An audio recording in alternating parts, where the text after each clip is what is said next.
നമസ്തേ. ഹൃത് പത്മചക്രം. ഹൃത് പത്മം എന്ന് പറയുന്ന സമയത്ത്, പത്മം എന്ന് പറഞ്ഞു കഴിഞ്ഞിട്ടുണ്ടെങ്കിൽ നമുക്ക് താമര എന്നറിയാം. അതൊരു ചക്രം എന്നുള്ള പേരിൽ കേൾക്കുന്ന സമയത്ത് നമുക്ക് ഹൃദയത്തിന്റെ പ്രദേശത്തെ ഒരു ചക്രം, തന്ത്ര യോഗ പാരമ്പര്യങ്ങളിൽ ഹൃദയത്തിന്റെ പ്രദേശത്തെ ഒരു ചക്രമായിട്ടാണ് പറയുന്നത്. പക്ഷേ അപ്പോൾ പല ആളുകൾക്കും ഒരു കൺഫ്യൂഷൻ വരും. അപ്പോൾ അനാഹത ചക്രം എന്ന് പറയുന്നത് അല്ലെങ്കിൽ ഹാർട്ട് ചക്രവും ഇതും ഒന്നാണോ എന്നുള്ളത്. അപ്പോൾ ഇത് യഥാർത്ഥത്തിൽ ഒരു സൂക്ഷ്മമായിട്ടുള്ള ചക്രമാണ്. ഹാർട്ട് ചക്രവും ഇതും തമ്മിൽ ഡിഫറൻസ് ഉണ്ട്. അപ്പൊ ഹൃത്പത്മ ചക്രം എന്ന് പറയുന്നത് ഹൃദയത്തിലെ അല്ലെങ്കിൽ അനാഹത ചക്രത്തിലെ താമര പോലെയുള്ള ഒരു ബോധകേന്ദ്രം എന്ന് നമുക്ക് പറയാനായിട്ട് സാധിക്കും. ഞാൻ പറഞ്ഞു പലരും ഇതിനെ അനാഹത ചക്രമായിട്ട് തെറ്റിദ്ധരിക്കാറുണ്ട് എന്നുള്ളത്. യഥാർത്ഥത്തിൽ ഇത് അനാഹത ചക്രത്തിന്റെ താഴെ അല്ലെങ്കിൽ ഉൾക്കാമ്പ് എന്നുള്ളത് പോലെ നമുക്ക് പറയാനായിട്ട് സാധിക്കും എന്നുള്ളതാണ്. അപ്പൊ ഇത് ആഴത്തിലുള്ള ഒരു ബോധകേന്ദ്രമാണ്. അതായത് കൂടുതൽ അന്തർമുഖവും ദൈവികവുമായിട്ടുള്ള ഒരു ബോധകേന്ദ്രം. എന്തൊക്കെയാണ് ഈ ഹൃത് പത്മചക്രത്തിന്റെ അല്ലെങ്കിൽ അത് ആക്ടിവേറ്റ് ആകുന്ന സമയത്ത് അല്ലെങ്കിൽ അതിന്റെ പ്രധാനപ്പെട്ട ഗുണങ്ങൾ എന്ന് ചോദിച്ചിട്ടുണ്ടെങ്കിൽ അത് ഓരോന്നും നമുക്ക് ഒന്ന് പരിശോധിക്കാം. ഒന്നാമത്തെ ഇതിന്റെ ഒരു ലക്ഷണം എന്ന് പറയുന്നത് നിഷ്കളങ്കമായിട്ടുള്ള സ്നേഹമാണ്, അഥവാ പ്യുവർ കമ്പാഷൻ എന്ന് നമുക്ക് പറയാനായിട്ട് സാധിക്കും. പലപ്പോഴും നമുക്ക് കുട്ടികളിൽ നിന്നൊക്കെ ഇത്തരത്തിലുള്ള നിഷ്കളങ്കമായിട്ടുള്ള സ്നേഹം കാണാനായിട്ട് സാധിക്കും. കുട്ടികളെ പോലെ ഹൃദയമുള്ളവർ എന്ന് പറയുന്ന ചില വ്യക്തികളുണ്ട്, അല്ലേ? നമ്മുടെ ചുറ്റിനും ഏത് ഏജ് ഗ്രൂപ്പിലാണെങ്കിലും പ്രായം ചെന്നവരായിരിക്കാം, അല്ലെങ്കിൽ മറ്റെന്തെങ്കിലും വിധത്തിലുള്ളവരായിരിക്കാം, വളരെ കമ്പാഷനേറ്റ് ആയിട്ട് സംശുദ്ധമായിട്ടുള്ള സ്നേഹം മാത്രം മറ്റുള്ളവർക്ക് കൊടുക്കാനായിട്ട് കഴിവുള്ള ചില മനുഷ്യന്മാരുണ്ട്. അപ്പോൾ ഇതിൻ്റെ ഒന്നാമത്തെ ഒരു ഗുണമെന്ന് പറയുന്നത് ഈ പ്യുവർ കമ്പാഷൻ അല്ലെങ്കിൽ ശുദ്ധമായിട്ടുള്ള സ്നേഹമാണ് ഈ ഹൃത് പത്മചക്രത്തിൻ്റെ ഒന്നാമത്തെ ഒരു പ്രത്യേകത, അല്ലെങ്കിൽ അത് ആക്ടിവേറ്റ് ആകുന്ന സമയത്ത് അല്ലെങ്കിൽ അതിൻ്റെ ഒരു ഗുണമെന്ന് നമുക്ക് പറയാനായിട്ട് സാധിക്കുന്നത്. രണ്ടാമത്തെ പ്രത്യേകത എന്ന് പറയുന്നത് ഈഗോ സോഫ്റ്റനിങ് ആണ്, അല്ലെങ്കിൽ അഹങ്കാരത്തിൻ്റെ ലയനമെന്ന് നമുക്ക് പറയാനായിട്ട് സാധിക്കും. നമ്മുടെ ഈഗോ, അഹംഭാവം ഇത് ലയിച്ച് ഇല്ലാണ്ടായി പോകുന്ന അവസ്ഥ. ഇങ്ങനെയുള്ള ചില വ്യക്തികളെ നമുക്ക് സമൂഹത്തിൽ കാണാനായിട്ട് സാധിക്കും. അങ്ങനെയുള്ളവർ ഇല്ല എന്നൊന്നും ഞാൻ പറയുന്നില്ല. കാരണം പ്രത്യേകിച്ച് അഹങ്കാരമില്ലാത്ത, ഈഗോ ഇല്ലാത്ത അവരോട് സംസാരിക്കുമ്പോൾ നമുക്ക് ആ വിനയം, ആ ഒരു എളിമ നമുക്ക് അവരിൽ ദർശിക്കാനായിട്ട് സാധിച്ചിട്ടുണ്ട്. അങ്ങനെയുള്ള വ്യക്തികൾക്കുണ്ടാകുന്ന ഈ പറയുന്നതായിട്ടുള്ള സോഫ്റ്റൻഡ് ആയിട്ടുള്ള ഈഗോയുടെ ഒരു ലയനം എന്ന് പറയുന്ന ഈ ഒരു ഗുണം ഹൃത് പത്മചക്രത്തിന്റെ അടുത്തതായിട്ടുള്ള ഒരു പ്രത്യേകതയാണ് അല്ലെങ്കിൽ ഗുണമാണ്. മൂന്നാമത്തെ പ്രത്യേകത എന്ന് പറയുന്നത് ആന്തരികമായിട്ടുള്ള ശാന്തതയാണ്. ഡീപ്പർ ഇന്നർ കാംനെസ് എന്ന് നമുക്ക് പറയാനായിട്ട് സാധിക്കും. വളരെ ആഴത്തിലുള്ള ശാന്തത.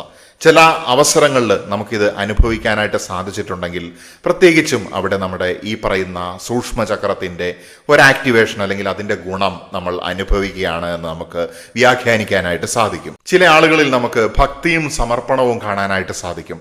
അതും ഈ പറയുന്ന ചക്രത്തിന്റെ ഒരു പ്രത്യേക ഗുണത്തിലൊന്ന് തന്നെയാണ്. അൺകണ്ടീഷൻഡ് ആയിട്ടുള്ള ഡിവോഷൻ ആൻഡ് സറണ്ടർ ആണ് ഇങ്ങനെയുള്ള വ്യക്തികൾക്ക് കാഴ്ചവെക്കാനായിട്ട് സാധിക്കുന്നത്. Next is about self awareness without emotional drama. പല ആളുകൾക്കും ഈ സെൽഫ് അവെയർനെസ് എന്ന് പറയുന്നത് അത് വികാരങ്ങൾ കൊണ്ട് പലപ്പോഴും മൂടപ്പെട്ടു പോകും, അല്ലെങ്കിൽ സെൽഫ് അവെയർനെസ്സിന് ഒരു തടസ്സമായിട്ട് പലപ്പോഴും വികാരങ്ങൾ പ്രവർത്തിക്കാറുണ്ട്. പക്ഷേ ഈ ഹൃത് പത്മചക്രം ആക്ടിവേറ്റ് ആയിട്ടുള്ള വ്യക്തികളിൽ ഇമോഷന്റെ കെട്ടുപാടുകളില്ലാതെ അവർക്ക് സ്വന്തം സെൽഫ് അവെയർനെസ് കൃത്യമായിട്ട് വളർന്നു വരുന്നു എന്നുള്ളതാണ് അടുത്തതായിട്ടുള്ള ഇതിന്റെ ഒരു ഗുണം എന്ന് പറയുന്നത്. ഈ ചക്രം സജീവമാകുന്ന സമയത്ത് നമുക്ക് ഇതിന്റെ ഒക്കെ ഫലമായിട്ട്, ഈ ഗുണങ്ങളുടെ ഫലമായിട്ട് അനാവശ്യമായിട്ടുള്ള വികാര വിക്ഷോഭങ്ങൾ നമുക്ക് നിയന്ത്രിക്കാനാകും, അല്ലെങ്കിൽ ഇല്ലാതെയാകുമെന്ന് നമുക്ക് പറയാനായിട്ട് സാധിക്കും. അതുപോലെ തന്നെ ആളുകളെ നമുക്ക് വാക്കുകൾ കൊണ്ടല്ല, ആ വാക്കുകൾക്ക് അപ്പുറത്തേക്ക് എന്ത് ഊർജമാണ് അവർ പ്രൊവൈഡ് ചെയ്യുന്നത്, അവർ എമിറ്റ് ചെയ്യുന്നത്, അവരുടെ ആ ഊർജത്തിന്റെ അടിസ്ഥാനത്തിൽ നമുക്ക് വ്യക്തികളെ മനസ്സിലാക്കാനായിട്ട് സാധിക്കുമെന്നുള്ളതാണ്. ഇങ്ങനെയുള്ള വ്യക്തികൾക്ക് സൈലന്റ് ആയിട്ടുള്ള സ്ട്രെങ്ത് ആയിരിക്കും ഉണ്ടാകുക, ശാന്തമായിട്ടുള്ള ശക്തി എന്ന് നമുക്ക് പറയാനായിട്ട് സാധിക്കും. അവരെ സംബന്ധിച്ചിടത്തോളം മറ്റുള്ളവരെ വിധിക്കുന്ന സ്വഭാവം അവർക്ക് വളരെ കുറവായിരിക്കും, അല്ലെങ്കിൽ അത് ഇല്ല എന്ന് തന്നെ നമുക്ക് പറയാനായിട്ട് സാധിക്കും. ഉള്ളിലെ ഭാരങ്ങളെയൊക്കെ ലഘൂകരിക്കുന്ന ഒരു ചക്രമാണ് ഈ ഹൃത് പത്മചക്രം. യഥാർത്ഥത്തിൽ നമ്മൾ സ്പിരിച്വൽ അവൈക്കനിങ് അല്ലെങ്കിൽ ആത്മീയ ഉണർവിലേക്ക് പ്രവേശിക്കുന്ന സമയത്ത് നമ്മുടെ ഹൃത് പത്മചക്രം ആക്ടിവേറ്റ് ആവുകയാണ്, അല്ലെങ്കിൽ അതിൻ്റെ ഒരു ഫലമായിട്ടാണ് നമുക്ക് ഈ ആത്മീയ ബോധത്തിന്റെ വളർച്ച, ഉണർവ് ഉണ്ടാകുന്നത് എന്ന് പറയാനായിട്ട് സാധിക്കും. ആത്മീയത എന്ന് പറയുന്നത് ഒരുപാട് ശബ്ദത്തിലും കോലാഹലത്തിലുമല്ല, ശാന്തതയിൽ നിന്നാണ് അതിൻ്റെ ഒരു ഉദയം എന്ന് നമുക്ക് പറയാനായിട്ട് സാധിക്കും. കാരണം അതിൻ്റെ അടിസ്ഥാനമായിട്ട് ഈ ഹൃത് പത്മചക്രം അവിടെ പ്രധാനപ്പെട്ട ഒരു റോള് ചെയ്യുന്നുണ്ട് എന്നുള്ളതാണ്. പ്രധാനമായിട്ടും ഓർക്കേണ്ടത് ഇതൊക്കെ ആത്മീയ യോഗ പാരമ്പര്യ അത്തരത്തിലുള്ള കാര്യങ്ങളുമായിട്ട് ബന്ധപ്പെട്ടിട്ടുള്ള ഒരു അറിവ് തന്നെയാണ്. അതിനെ നമുക്ക് സയന്റിഫിക് ആയിട്ട് പ്രൂവ് ചെയ്യാനായിട്ട് സാധിച്ചിട്ടില്ല. ശരീരത്തിൽ ഏതെങ്കിലും ശാസ്ത്രീയമായിട്ട് ഉണ്ട് എന്ന് തെളിയിക്കപ്പെട്ട, അല്ലെങ്കിൽ എന്താ പറയുക, ഏതെങ്കിലും ഒരു അവയവം പോലെയൊന്നും നമുക്ക് പറയാൻ പറ്റുന്ന ഒരു കാര്യമല്ല ഇത്. അപ്പം നിങ്ങൾക്കറിയാവുന്നതാണ്, ചക്രങ്ങളെക്കുറിച്ച് ഞാൻ മുൻപ് പല വീഡിയോകളിലായിട്ട് വളരെ വിശദമായിട്ട് സംസാരിച്ചിട്ടുണ്ട്.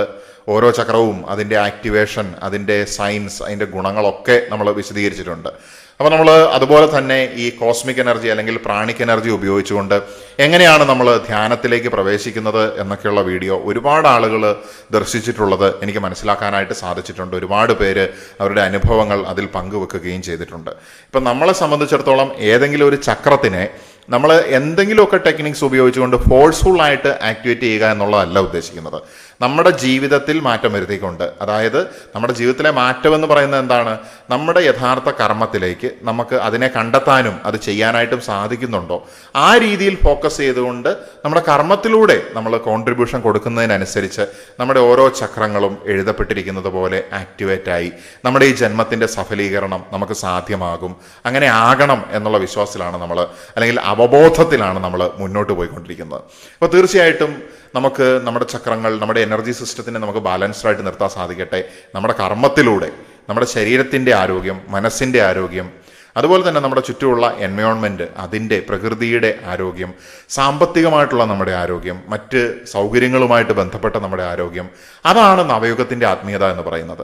എല്ലാം ഇട്ടെറിഞ്ഞു പോകുന്നതായിട്ടുള്ള ഒരവസ്ഥയല്ല. ബാലൻസ്ഡായിട്ട് നമുക്ക് മുന്നോട്ട് പോകാനായിട്ട് സാധിക്കുന്നുണ്ടോ? അപ്പം അങ്ങനെ ആകുന്ന സമയത്ത് നമ്മുടെ ചക്രങ്ങൾ സമയാസമയങ്ങളിൽ ആക്ടിവേറ്റ് ആയിട്ട് വരും എന്നുള്ളതാണ്. തീർച്ചയായിട്ടും ഞാൻ ഈ ഒരു വീഡിയോ സംസാരിക്കാൻ പ്രധാനപ്പെട്ട കാരണമെന്ന് പറയുന്നത്, ഒരു വ്യക്തി മുൻപ് കമൻറ്റിലൂടെ ഇതിനെക്കുറിച്ച് ചോദിച്ചപ്പോൾ അതെൻ്റെ മനസ്സിൽ അങ്ങനെ ഉടക്കി കിടന്നു എന്നുള്ളതാണ്. അതുകൊണ്ടാണ് അടിസ്ഥാനപരമായിട്ട് ഈ ഒരു ചക്രത്തിനെ കുറിച്ച് സംസാരിച്ചത്. നമുക്ക് മറ്റു വിഷയങ്ങളുമായിട്ട് കാണാം. തുടരുവാൻ വേണ്ടി തൽക്കാലത്തേക്ക് നിർത്തുകയാണ്. നമസ്തേ.